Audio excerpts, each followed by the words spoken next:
How do I charge a car? Can I charge it in the rain? How far can I drive? Electric car? What's a power grid? Is V2G possible? What is V2G? Do I get free parking for my EV? Hello, everyone, and welcome to Electric Avenue, a podcast about the electric mobility revolution and new energy economy as seen from our perspective out here in Central and Eastern Europe. I'm your host, Aaron Fishbone, Communications Director at electric mobility charging service provider GreenWay, based in Bratislava, Slovakia. This is part 2 of a special series that we're bringing you directly from a conference that we organized in Brussels at the end of March of this year. Our main goal was to raise some important issues with our peers, policymakers, and other EV enthusiasts. There is so much substantive information shared on these panels, and we wanted to be able to share with you, a podcasting community. And so we're presenting these episodes in their entirety, and each episode has been longer than the usual Electric Avenue episode, but totally worth it. This episode is about energy storage and the role of charging point operators in the energy system now and in the future. The panelists assembled to discuss these big and important topics came from a variety of perspectives and sectors. They are Richard Ferrer, Senior Project Manager, Innovation Team at the Innovation and Networks Executive Agency of the European Commission, Ivo Schmidt, who serves in the Cabinet of the European Commission Vice President Maroš Šefčovič, Sven Brink, Team Lead B2B European Network Development at Allegro, charging services company, and Naomi Chevillard, Policy Advisor for Solar Power Europe. The panel is moderated by Peter Badik, who's the Managing Partner of GreenWay. So whatever it is that you do while listening to podcasts, get started and enjoy the debate. Okay, thank you. I promised it's the last time on the stage. One of the things which we have done during the project, as I already indicated, was the somehow integration of the battery storage systems with the charging infrastructure and with the renewable sources, because we strongly believe that charging infrastructure is intersection between the electric vehicles and the energy system. That's what we want to talk about today as well with our panelists. One of the reasons why we introduced the battery storage system is because we believe there are many benefits for the charging point operator to have them in the network. If you looking at the number of electric vehicles connected to the charging network, you can manage the charging, but you do not have a full control over this process because you don't have a control how to discharge the electricity back to the grid. On the other side, if you have a storage on the local side, you can do a lot of interesting things with that. One of the things which you can do is to have the micromanagement of the site. So if you can provide more charging capabilities on that particular location without extension of the grid and a grid connection. We talked today in the panel how expensive it could be to bring more power on the site. Then you need to pay a fees. So the battery could be one of the solution. Batteries always in the system should be considered from so-called stocking of the services. So it's not only one service which you provide with the battery, it should be a series of services which you provide with the investment and leveraging the investment into that. And therefore, managing the micro side of the several chargers is only one thing. There are other things which are listed here, like energy demand shifting, management of the whole site, for example. So with the batteries, we are able not only to manage the chargers or provide them power to the chargers, but as well provide the energy system of the whole facility, building, shopping mall, whatever. And last but not least, integration of renewable sources, because we know that the sun is not always shining at the time when you need to charge, therefore you need a battery to do it. Here is a small graph from the real life and basically how this kind of a system is working. We have implemented in the sites this 3 battery storage, which we did from this project was always with the sites with the 2 chargers, but we have a limited capacity. As was said, for example, in Poland, you have much cheaper connection if you go below 40 kV. So you can set the power limit, which you can get from the grid, for example, to 30 kV. When the vehicle is coming and they require much more, 50 kV, which is the power of the charger, then this is a requirement of the vehicle, then immediately the discharging of the battery will be here. So we're getting from the grid 30 kV and the remaining is getting from the batteries. As soon as the vehicle is gone and there is a possibility to recharge again the battery back, so it's ready to be used for next time. Very simple, but naturally it looks simple at the end. But putting everything together and work and communicate via all protocols, all CPIs and other stuff, it's not really easy stuff, but principles are, I think, quite understandable. Why we are really talking about this connection between the energy and the electric vehicles. This is one principal thing which you consider, and maybe it's good just to get the flavor about the numbers. Let's give an example. If we would have in Europe 3% of all vehicles to be electric, not really a large number, 3%, it's approximately 7 million vehicles because we have about 250 million vehicles in Europe. So it will be like numbers. If you consider that average battery size will be 35 kilowatt hours, which may be actually even larger, because if you are in electromobility business, you know that now we have new models which are coming actually with much larger batteries.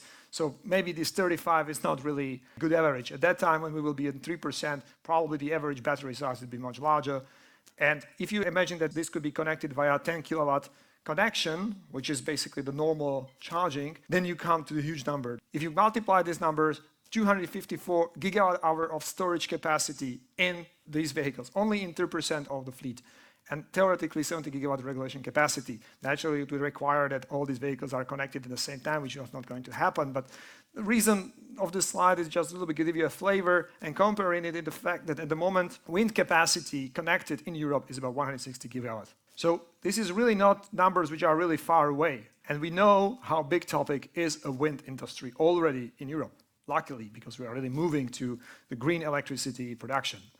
Example number 2, very quickly, 15%, 37 million vehicles, 1,700 gigawatt hour of storage capacity, 570 gigawatts of the theoretical regulation capacity, and this is a 20% storage capacity compared to 20% of daily electricity production in Europe. So we are talking about probably the largest distributed energy storage which we will have in a system. Larger than is anything else which we know at the moment. Pump hydro in Norway, and I don't know, in Austria, if you know that, if you have been there in Alps, huge projects capable to store a lot of energy. If we really go into mass deployment of electric vehicles, probably the batteries will be a very important part of the energy system in the future. Therefore, I think it makes sense from the very beginning to do already now this kind of a pilot projects where you, in a small scale, trying to understand how this thing could work together. And this is very briefly from Euroelectric. I borrowed this slide. If we want to meet climate goals, we need to electrify. We need to electrify every sector. We need to electrify industries,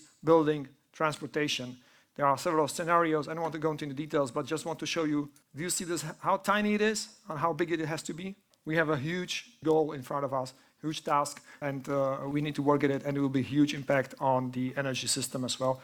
And that's the reason why we will talk about it in this panel. Let me introduce our panelists. If I can ask you to say a few words about you, what's your position and what's your role in this topic, what's your link to this topic? Richard. Yes, good afternoon. So Richard Ferrer, I'm the head of the innovation sector at INEA, the European Commission Executive Agency, which means that I'm dealing with a portfolio of more or less 100 projects that we co-finance by the instruments presented by Gauthier before. And those projects are mostly relating to alternative fuels, being electromobility or LNG, hydrogen, CNG, etc. And some projects relating more and more to managing big data and IT systems, of course, in a multimodal approach. Good morning. I'm Naomi Chevillard. I'm a policy advisor at Solar Power Europe. So Solar Power Europe, it's a trade association which represents the PV industry active in Europe. And within Solar Power Europe, I coordinate our action on transport, because Solar Power Europe has been engaged in the electrification of transport by being part notably of the Platform for Electromobility, which is a coalition of actors here in Brussels supporting the development of electromobility. But beyond that, we started the work about 1 year ago on what we call solar mobility, which looks at how to further integrate renewables and specifically solar and clean mobility models. Thank you. My name is Sven Brink, working for Allegro. Allegro is a charge point operator, currently working and operating in 9 countries in Europe. And as part of the Mega E project, one of the blended calls, starting to roll out to another, in total 20 countries in Europe. Currently, I'm responsible for finding the locations for these ultra-fast stations. And previous to that, in my role within Allegro, I was involved in the project FAST-E, the CEF-funded project, as well as the SLAM project, which was funded by the German Ministry of Innovation. Also, projects rolling out 50 kilowatt charging infrastructure in Europe. And as part of that, we have deployed battery solutions as well and smart grid connections to optimize the balance between grid connection cost, as well as the output to the EVs. Hello, my name is Ivo Schmidt. I work for the European Commission in the cabinet of Vice President Šefčovič, who you know is currently on leave, so I'm not representing him, but rather speaking in a personal capacity. He will be back on Monday, so things will be back to normal. As you know, he's championed a lot electromobility and the whole overall decarbonization of the transport sector, and so by nature our job has been a lot to connect the dots from the various pieces of legislation in the clean energy package. Thank you very much. So maybe I would start with you. So your cabinet or cabinet of Mr. Šefčovič, and you will involve as well with a lot of discussions about the batteries. Why it's so important for Europe? Maybe before I start with the batteries, I might make a few comments on the overall energy legislation, or let's call it a sort of a energy transition, because it's much more than just energy than just power. The whole logic of this commission was to actually look at it from a holistic point of view, which is something that we realize is inevitable once you talk about total decarbonization. So once you realize what you have to do to meet your Paris agreement, and even before that, even before we had Paris, when we agreed on the 2030 targets, we realized that a lot of electrification is coming. We realized that a lot of sort of transboundaries between these sectors is going to happen. And therefore, we made sure that all these pieces of legislation that we have adopted, the energy market design, the Renewables Directive, the alternative fuel infrastructure, actually already had all the hooks and pieces to make sure that the various pieces are compatible. So beyond legislation, which I think legislation is important to give the market a signal, so to showcase that you have a business case. You talked before earlier about how many, basically when your cash flow will come in only at a later stage. Giving sort of, legislation that says there will be X, Y, Z amount of electric cars on the road and you have a certain demand, that makes your project probably more bankable. So I think that point of view is also very important to underline. Now, having said that, of course, the battery thing, what we've done in this commission is totally non-related to legislation. So the Commission used its sort of more or less convening power to bring together the various actors, because we realized that there's a huge sort of market failure in Europe to bring together the various sectors of industry, whether it be chemical, electrotechnical, OEMs, or anybody out there really. So we created a battery alliance about just a bit more than a year ago. And within these 12, 14 months, we got 100 billion euros of basically committed money ready to be invested into a new project. That's basically to scale up the whole value chain of battery manufacturing in Europe, because I think the political bottom line of this is that we don't want to substitute the fossil fuel import dependency we have right now with the battery import dependency. So that's the starting point. Maybe I have just one additional question. You said about legislation, how the legislation can things move forward. Are you happy how it's moving into the real life? It's, to have a legislation is one thing, but to really have the impact in real life is a little bit different. And I can just go back to the very famous Dieselgate. What happens at that time. It was not your DG, I know, but we had a legislation in Europe, but at the end, I think the Dieselgate was a kind of a spectacular failure of pushing this legislation into real life. So do you see, we have maybe good legislation, but is it going to translate into real life? I mean, the Dieselgate was, of course, a massive failure on an amount of various levels of politics and industry. Of course, we can blame because they're the ones that cheated. But of course, the loopholes were there. And we hope that the same will not reproduce itself in other sectors. And I think we've learned our lesson. I think as far as we know, we've done our homework. The EU has corrected at our level what we had to do to fix the Dieselgate, to ensure that there's enough repair, to make sure that the member states do their homework as well. Again, legally, there's not much more we could have done now. I can maybe advise you to look at the roadmap for clean vehicles, basically, which we adopted just last week in Romania. I think that's a good way to give you an overview of what we have done and what has to be done still. But of course, legislation that we adopt means nothing if member states don't transpose it. So you're perfectly right. Now we have all these 1,000 pages of the Energy Union legislation that we've adopted, and there's 1 or 2 years of transposition or implementation. And that's our role now in the Commission, basically as the guardian of the treaty, to make sure that it's there in spirit and then not just in letter. And I guess there will be a lot of work. The good news is that all the legislation that have targets for 2030 have revision clauses built into them. So whether it be ETS, the CO2 emission standards for cars and vans or for trucks, the Renewables Directive, energy efficiency, buildings and so forth. So this built-in revision clause to be in line and fully compliant with our Paris agreements or with our revised international sort of commitments will be very important in the next Commission to make sure that this energy transition continues further and is adapted to the falling costs of technology, which is what we inevitably see. Sven, You, as Allegro, I think is coming as well from the energy sector, at least from the shareholder point of view. I think there was some shareholders and from the utility previously. So yeah, I think you have a very close link to that. So how do you see the position of you as a CPO in correlation to the energy industry at all and overall picture? Maybe one step backwards. We used to have a very close relationship to our previous shareholder, which was a grid company. Since 3/4 of a year, we've been sold and we're part of a commercial long-term investor, which completely commercialized view on CPO costs and setting up networks. But to be honest, Allegro started off as an initiative of that grid operator in the Netherlands, basically to see like, okay, electric cars are coming to the market, and what is it going to do to our network? That was the principal thought behind it.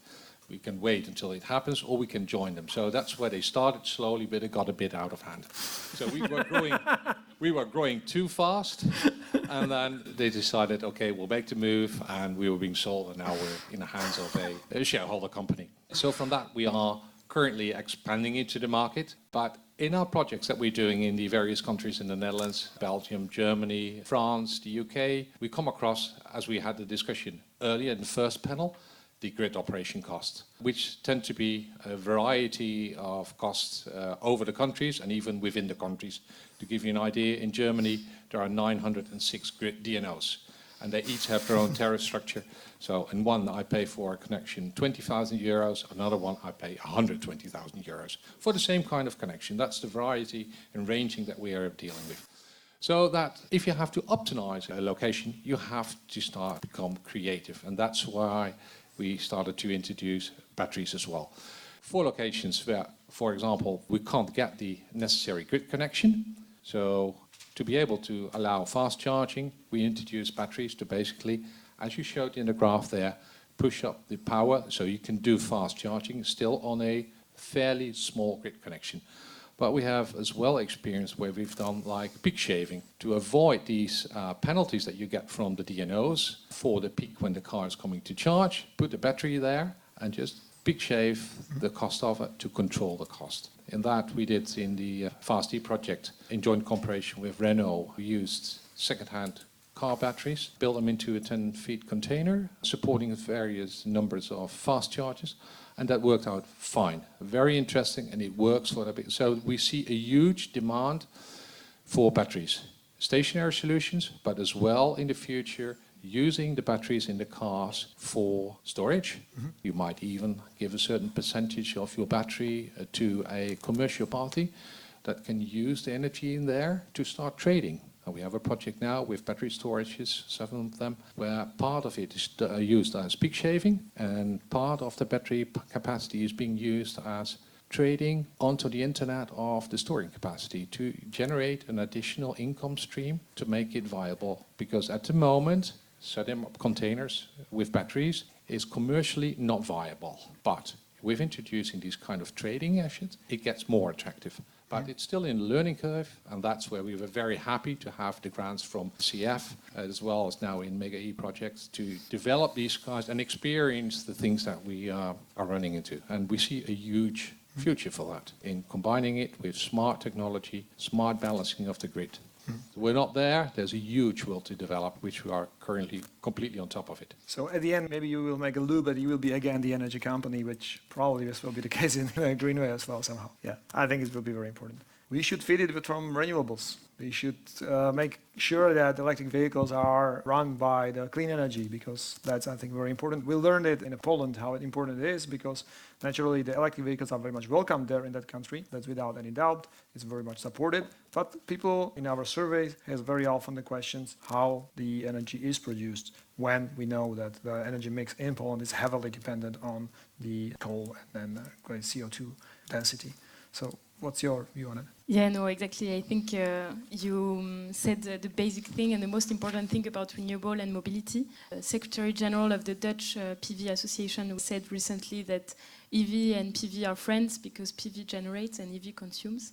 And I like it because in a very simple way it describes why we should develop renewable mobility, even though what's behind all of this is very complex. So indeed, yes, we looked at the development of electromobility, and when we look at that, we see that e-mobility had challenges to develop, and challenges when its relationship with the electricity world developed. So making sure that we have the additional electricity supply, making sure that this is renewable indeed, but also tackling the challenge of grid integration of EVs, which are going to represent decentralized load, etc. But when you look at these challenges, we realize that they were also very close to the challenges of PV. We need to build additional PV capacity. We need to deal with distributed PV capacity. We need to increasingly deal with DSOs, for example. So these challenges are very, very close, and we thought there is an opportunity to think of new business models coupling directly renewable and mobility, and especially solar. So, as you say, there are opportunities, there is a demand from the market. People who engage into electric mobility often think beyond that. They want to source their own energy, they want their electricity to be green, so there is really a demand. And we see business model emerging. I have one example here in Brussels. Brussels will develop a network of public charging stations, and they will be powered with renewables, with a green electricity supply. But we also see other things emerging, like on-site PV with charging EV chargers. For example, in France, Lab research center that installed PV panels and chargers of EV, and that is able to cover between 20% and 80% of its consumption, building plus EV charger, depending on the day. But also examples of charging stations coupling EV and PV. So there are opportunities, there are business models, and we need to work on that. But I think, and here maybe you can meet, we can only do that if we have the right enablers. If we want to develop solar mobility, if we want to develop renewable mobility models, we need to have smart charging in place. That's only by being able to control the charging that will enable such models. So indeed, I think it's really about time to think of these two worlds together, to work on smart charging, to work on self-consumption, so how does a building can develop EV chargers and PV self-consumption, and really to think of these two sectors together, because, well, first it's needed, but also that there are many, many opportunities. Can I just add that I think the EU has done its homework already on this. The Renewable Directive actually has a specific article which not only says that 13% have to come from transport, as you know, but if it's electric, so renewable electricity and transport, it's counted the average of the 2 years before that in the system. So say a country produces 50%, you count 50%. But if you use direct connection, like you were saying, then you can count 100%. So actually the incentive from the legislative point of view is already there, and it's also good for a business model. Yes, definitely. And we followed very closely that the negotiation of this article. Now I think that we want to continue working on that, on the implementation. That's exactly what you said. The law, EU law is the law, but then it has to be implemented. So making sure that these solutions are known, that they are valued, that they can count on the national target for renewable in transport, that's something we need to work on. Maybe to add, I think as a charge point operator, we are very lucky to be in the middle there, because we have the options to shift back and forward. And as one of the examples is that we have a current project in the Netherlands where we're looking into a larger number of charge poles being connected with the users to delay charging. Just wait until the time, basically there's an overflow in the electricity market, prices are going down, and then you start charging your car, not when you arrive, because that is something between 5 or 6 o'clock when everybody switches on the television, starts cooking, and the energy demand is going up. So with our back office, we are capable of making those shifts and just streaming the direction of the points where charging is most obvious, prices is low, and balance the grid. Because you showed it as well, the grid, there is still more than enough capacity. We only have to use it smartly and start charging on the moments. And with the new cars coming to the market, batteries tend to become bigger. You said 35 kilowatts. We see now the average is going between 40 and 60 kilowatts and a lot of 80 kilowatts. It means that there is so much capacity in the car that people will probably have to charge only 1 or 2 or 3 times a week because the car has enough capacity. So it gives you the leverage to use that capacity to delay and use it on different moments, and that will take the peak demand out of the grid and enables us to use and combine renewable sources as well. Wind energy, store it during the day when the car is at your workplace, store the car to full, take the electricity home, and then second year we'll start doing vehicle to grid. You use the grid, basically the energy for the car, to use and do the cooking at home, and just not use it from the grid, but from the car, and ease out. Just so many options. Yeah. One thing we didn't touch, and maybe next time we will organize this panel, I will make sure that there will be one more person here representing the data and IT industry. Because when we talk about the renewables, about the electric vehicles, about the energy, it's not standalone things anymore. I started my career building the solar power plants in our country, and at the time, it was 10 years ago, it was really like a standalone view. I'm going to build a source. But now, as we are talking about the smart charging. Smart charging is impossible to do any kind of a smart thing without a huge amount of data, about processing, about intelligence. And I think it's very interesting to see how this transportation topic, energy topics, and IT and data topics are merging. Therefore, I think it's a very good move from the Commission doing a CEF project and merge everything under one umbrella, as we know that we have now the energy, transportation, and digital. I think that's the right word. Michel, you are working in INEA and you have a certain a technical capacity. When you want to answer some technical questions in INEA, we always approach you. So I think you have a very good overview about the projects that are running in these various fields. Can you tell us about what's happening in Europe in this respect? What you can observe? Is the quality of the project increasing? Tell us more. Okay, well, just to set the picture, as I said, we have 100 projects more or less in alternative fuel and big data. Third of it, 34 projects more or less are relating to electromobility. It represents €1 billion investment in total, and a quarter of it, 250 million, has been provided by CEF grant. So the idea was really to have a good incentive for runners to support the initial investments and the extra capex which was needed. What I can say, okay, let's be very honest. What we have seen up to now through these 34 projects, I would say it's a bit like keeping the business as usual. I explain. What we have is big energy producers, distributors, TSOs, DSOs, and up to the consumer at the very end of the value chain. And on the other hand, we see operators supporting the change of fuel, which is fine. But of course, as everybody knows, there is nothing much looking like a traffic jam of a diesel car and a traffic jam of electric cars. So it does not solve all the issues, of course, but what we have supported up to now was very much along a very linear model of energy production, distribution, and usage. I'm not saying that because you're here, but we had two very disruptive, starting to be disruptive projects, and it's with GreenWay and with Allegro. Really, it's not... It's not paid advertising. It's not prepared. But really, why? I'm saying that because first we have a start of the integration process, which happens. You mentioned about the energy company, but we have with Allegro and with others, we had a kind of combined functions of CPO, MSPs, energy, etc. With GreenWay, it was one of the first projects where we added to the network and the deployment of a charging network battery storage to the limited size in the project and in the two projects that we had with Fast EV Net and Advanced EV Net. But it was one of the first of this kind. And then we had another project with one of your partners, which is Verbund, which was a synergy project, which was exactly based on that as well. So it was one of the first disruptive projects that we were able to finance. So it was a very good sign already, considering what you said just before. And with Allegro, it's a bit the same as well, in the sense that what we see is that Allegro is kind of bringing the consumer in the middle of the chain, and not at the very end, in a way. In the sense that we have projects, for example, I have no actions in Allegro, but you develop this concept, which is more and more accurate for the needs in the cities, which is to have hubs where not only you find electric vehicles, but you will find electromobility for public transport. And then at the end of the day, the consumer will be able to choose not only the energy, but the means of transport, to combine it, etc. And all of this managed by IT systems, of course.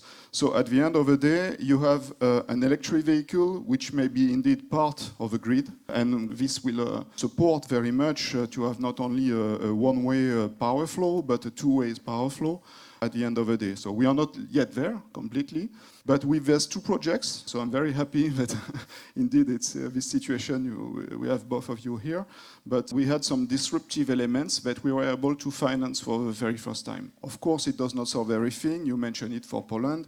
If electricity is produced from coal, Okay, we still have a step forward to improve the system, but at least the infrastructure is in place, start to be in place, and this is what we want to support. And in the future, I mean, it was said before, we have a program, financial program to support that, but it's the end of the programming period, and the next programming is arriving. And in particular, with Horizon Europe and CEF2, there will be, and hopefully, and it will be decided so, the member states and the parliament, but there will be more synergy. We are looking not only at transport, energy in a very separated way, I mean in silos. It's really, in Horizon Europe in particular, it's really following the SDG goals, it's really following climate, energy and mobility. And we talked about transport before, but we really think in terms of mobility again. So it's not just to replace the fuel, but it's to change the behavior of the consumer. So this is a bit the scope and what we see evolving through the projects that we have financed from 2010, more or less. The very first project was Better Place, which failed, but okay, it was a pilot. And the concept was extremely seducing, but not viable as such. And now we come back to batteries, but with a very different and rational approach. And this is very good. So between 2010 and 2018, this is the improvement, again on batteries, but with a viable business model and integration of all the partners behind that. Can someone comment on the synergies? Yes, I can comment on that, because you mentioned it as well, the hubs. That's one of the parts of our crucial parts of, we see that out of our about 12,500 charge points we have installed and operational at the moment. We see that most of the charging is done in metropolitan areas. So that's where we focus on. You still have to go drive to A to B, but the multiple charging will be done in metropolitan areas. And the hubs are really, and I hope we're very short to open up the first one where we have different charging modalities, AC, DC, fast charge, but also buses. And that will be for one of the first long distance buses, which will start driving here in Europe over a long distance, fully electric. And of course, these buses need to be charged, but if you use pantograph charging, it takes about 3 to 5 minutes to charge. In that case, the ACs, which are there parked for several hours, you can reduce them for the time being, use the same grid connection, because we know they are very expensive, so we have to use them wisely. So we give the energy to the bus stand, quickly charge, and the cars parked there on the plaza with all the AC, they will not even notice. Okay, there will be 30 seconds later, fully charged, but the consumer doesn't notice it. And that is smartly using between the different charging modalities and combining it with solar and wind, and we'll have the perfect solution. Let me ask a question, because we keep hearing reports about what's happening to data and to your data that is inside cars and is generated by your cars. And implicitly, when you buy a car, you sign a contract whereby you give that data to the car manufacturer. So now, what's the implication for you guys in terms of future business model? I mean, because it probably also means that, you know, business is changing, revenues are changing, so they're looking at the future as legitimate. They want to use that data better than others. So do you have similar issues there that aftermarket services have? Is it something that you're looking into already now, or is it too early?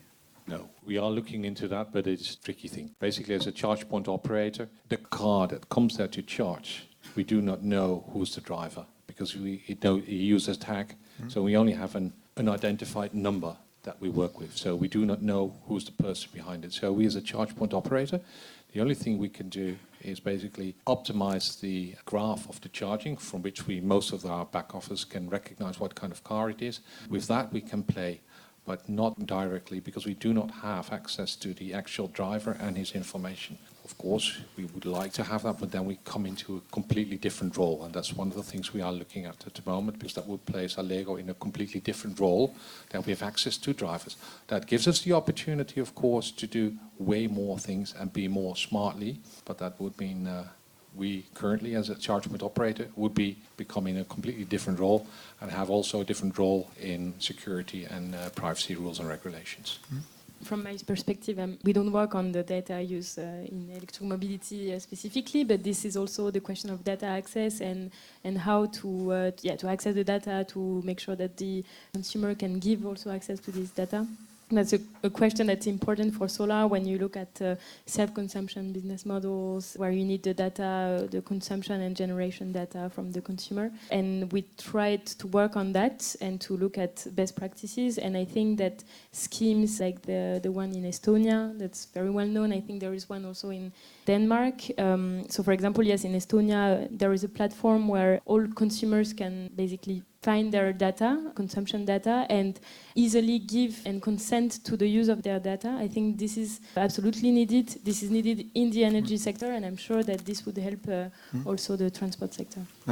Maybe to answer that, we already have prepared in our back office, and that's for the customers that basically are known to us because they've signed up to Allegro and are using our app, that there is the option, and you need to have an open energy market for that. If you have solar power on your roof and maybe you have excess production, which you give back to the grid at that moment, that you have like a saving account that you can use. So if you're in your car somewhere in the future to charge one somewhere else, you say, I would like to charge my car with the kilowatts I have in my savings account. Okay, energy companies will be in between that. They will charge something for that.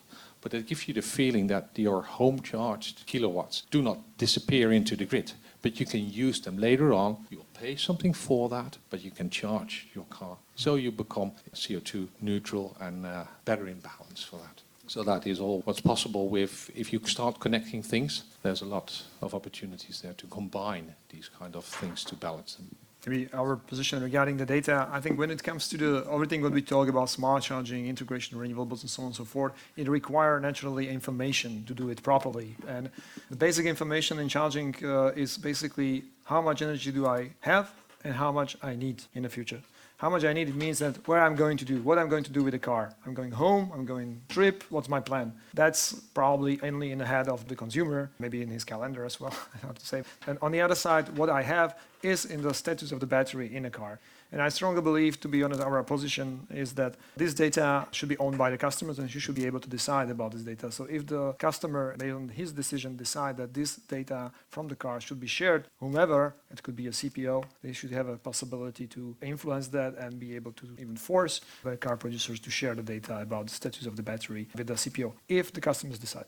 And with the coming of OCPP 2.0, it is possible in that protocol the state of charge is being communicated. And if the driver then allows, then we can do something with it. At the moment, it's still not possible to communicate. Most cars do not share that state of charge and hand it over to us. That's not a technical problem. That's just a technical thing that with the next generation of language of communication is resolved. Any comments? No, maybe another topic, still on all the points discussed before on the grid connection, the cost of it, the need for power to supply users. One way, indeed, is to have batteries to mitigate the peak, to shave the peaks, etc. Another way is to raise the question as well, do we really need ultra-fast charging at this point in time, and to which extent? I mean, I'm not saying we aren't supporting this as well. Through other projects, but basically we are talking about 150, 350. So the question is the Porsche Mission, Jaguar E-Pace, Audi e-tron triggering the mass market adoption in the next 5-6 years? Not completely sure. And this requires a lot of, a bit provocative, huh? This requires a lot of power, actually. So it's needed, but indeed the approach, which is to allow for the availability of charging along the TEN-T network across Europe is one key element for us. The other key element, and that's why through projects we focused on that more and more, is to see what can be done at the level of cities or interurban areas where people live, work, etc., and shop. Because this is where are as well the needs, and when you look at the data that everybody knows is that a car is parked 90% of its time.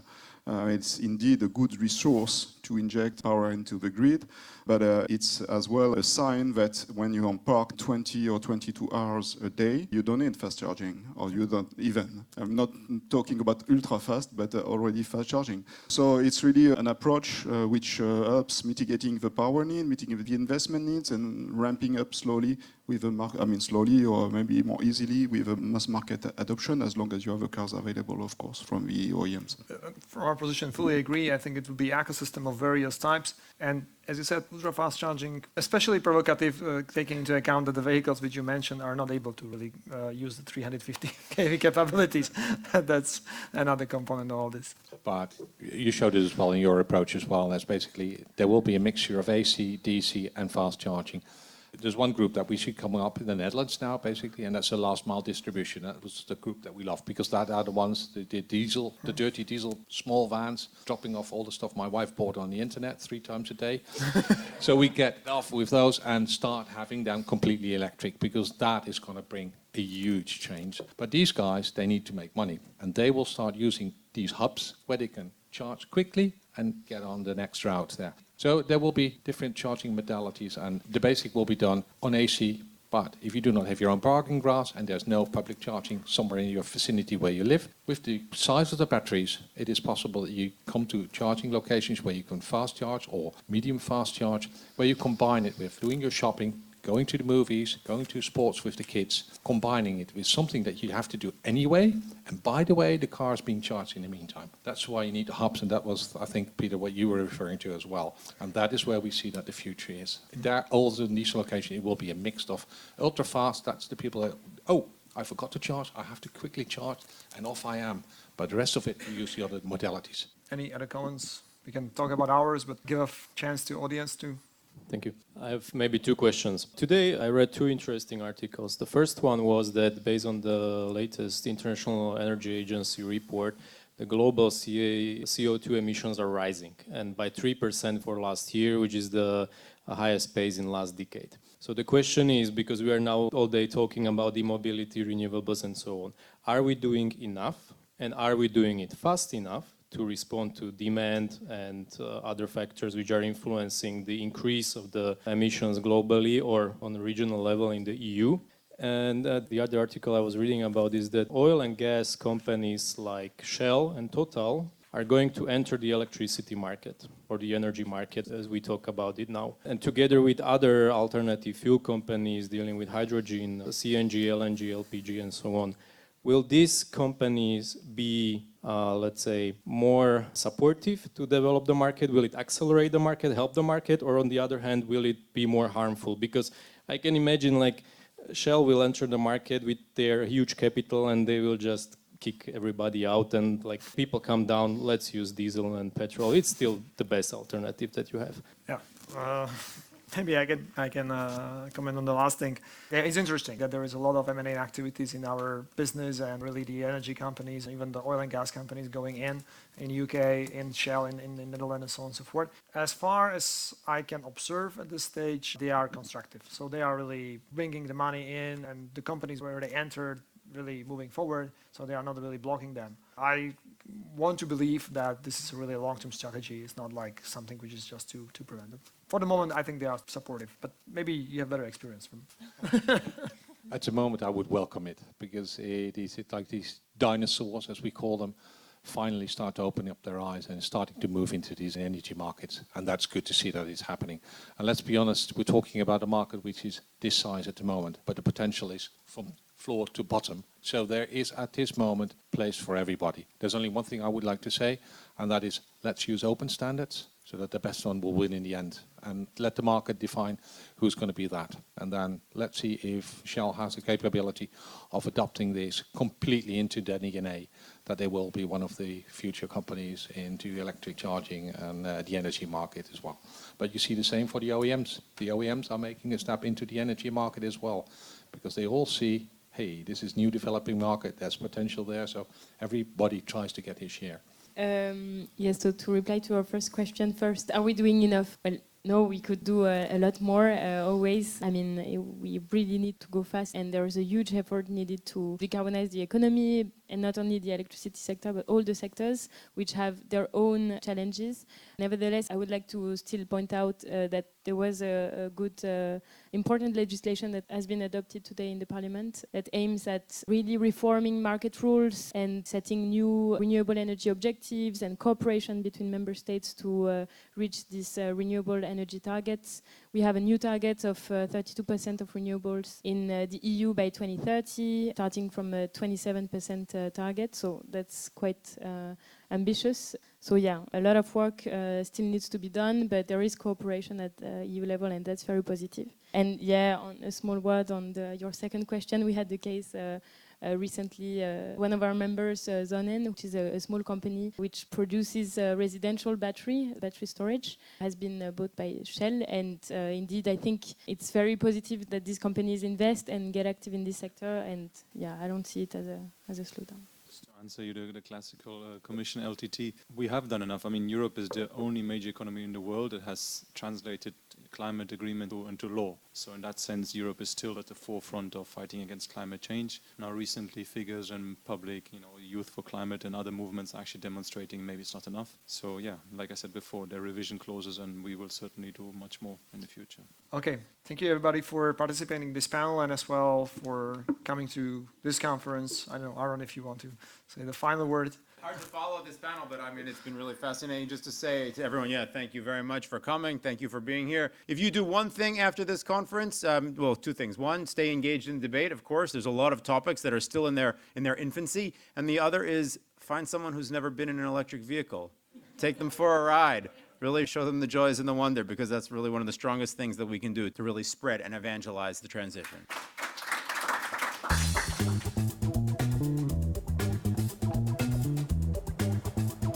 There it was, the debate from Brussels.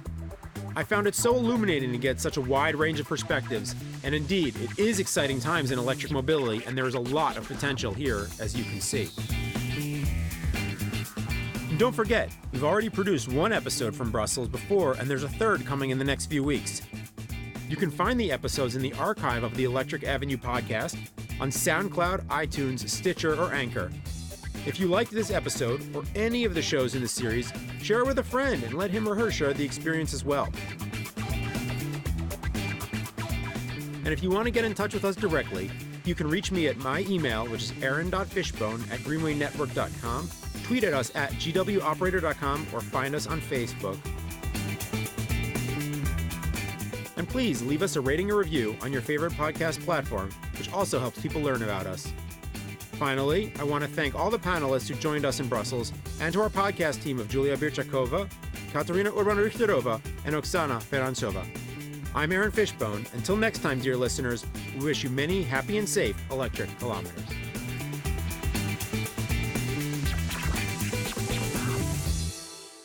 We're looking at energy storage and the role of CPOs here in the electricity sector. And we're so excited about it that even though today is my wife's birthday, I still made sure to come and be here for it, because I'm really excited to hear how it's going.